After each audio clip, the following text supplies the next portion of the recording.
Welcome to Guide Guru. We hope this video helps. You start by confirming the helmet's shroud and the NVG mount match. This is critical. Once done, remove any shroud covers and clear debris. Position the mount plate against the shroud, aligning bolt holes and retention pins. Press firmly so locating tab seat. Make sure the mount faces forward and the quick-release lever is accessible to your dominant hand. This saves time in the field. Tighten one bolt just enough to hold position before final torque. Now you secure and fine-tune the mount. Start by finger tightening all fasteners so nothing binds. This prevents cross-threading. Then use a torque driver to reach the manufacturer's spec. If provided, otherwise go snug.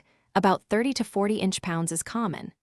Adjust the forward standoff so the NVG clears helmet bumps and wiring. This also shifts center of gravity.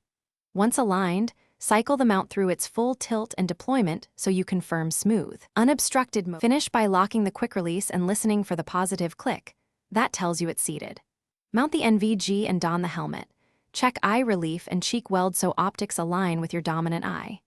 If the image shifts when you move, use included shims or adjust tilt stops to correct parallax. If you detect looseness or wobble, immediately retorque the bolts, inspect the shroud and mount for stripped threads, and replace any damaged hardware before use. Thanks for watching. Consider subscribing if we helped you today.